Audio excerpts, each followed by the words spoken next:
This is Yue Zhe. Then here's my number 5 neural network coding problems assignments. So this time we are going to implement the neural network Python file too. So in this assignment we are going to modify the hyperparameters which contains the cost functions, activation function, then different regularizations, and also the dropout rate. So inside of this assignment, we are going to update the other functions, which are the fed word functions, update the mini batch and total cost to modify all the requirements. So first of all, we have to go through the keywords about the hyperparameters. So let's start with the cost functions. So as the cost function, firstly, we have the quadratic cost functions. So in this class, we have the function itself, which is we are using np.line normalization part. So inside those function, of course we are going to calculate the first derivative of our quadratic cost function, which is this. It's minus y minus a. So next, we're going to have the cross entropy cost functions. Then we use np_sum and this function to give the original cross entropies, and the first derivative will be this, since we have to figure out if we have a equals to 1 and or a equals to 0, then result has to be 0. Otherwise, we won't have any meaningful result for the first derivative. Then we're looking at the log likelihood cost functions. Same as here, we implement the function itself as the function called fn. We have the target and input layers. And also we are doing the first derivative for our log likelihood cost functions. Same here, if we have a target result as 0, then the result has to be 0. So if we have a equals to 0, since the first derivative is actually 1 minus 1 over a, so a is the denominator. If a equals to 0, we have to give the result as 0 as well. Then we're going to figure out how to create the hidden layers, which is all the activation functions. Firstly, we have the sigmoid functions. Same, we have the function overall, and we take the first derivative of this, and we're gonna call our function recursively.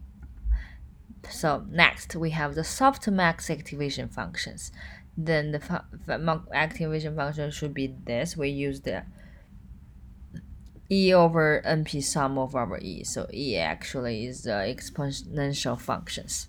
And the first derivative, same as here, we have the calling the function itself, and we're using np.digflat with this, and the np.productions to calculate the first derivative. Then we have the Tina functions.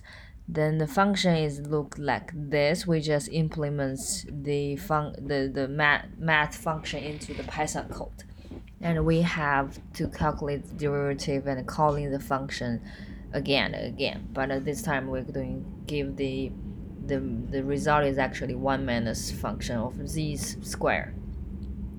Next, we have the last ReLU functions. Then this is actually, so we have to maintain that where we have z bigger than 0, then we give the z itself, otherwise we have zeros. Then the first derivative respective with z is like when z bigger than 0, then we have 1, otherwise we have 0. So we already figured out for the hyperparameter for cost function, activation function. Now we have to care about the regularizations. So for creating the different result for L1 regularizations and L2 regularizations, we have to update the function for update mini batch and the total cost. Here is really easy to figure out where is the difference. So in the update mini batch functions, we just need to update if we didn't have a regularization function, we just stay our weights as original. But if we have L1 regularizations, we have to add their penalty for L1 regularizations and update our weights. Same as if we have L2 regularizations, we add the penalty for L2 to the weights and we update it. So the bytes stay the same. So same as the total cost functions. If we didn't have any regularizations, we just pass the functions. So if we have regularizations as L1, we add the penalty to the cost and return the cost. And for L2 regularizations, we add the penalty to the cost and return the cost in the end. So last, we are going to update the dropout percentage. This time we just need to modify our update mini batch function. So this is the only function here to using the dropout percentage. So if we have our dropout doesn't equal to 0, then we're gonna using the function for this, and I'm going to call it as a mask. And also I'm creating a mask out functions which will help us to update our weights before we do anything. So it's like when we have I equal to 0, which is the first layers, then we just update the 0 to our mask and return the result. So if we are at the last layer of the output, so we actually using 2 to our mask, then give the result. So anything else stayed the same when we have in between. So this is the result for we updated our mat. Let's see the makeout functions.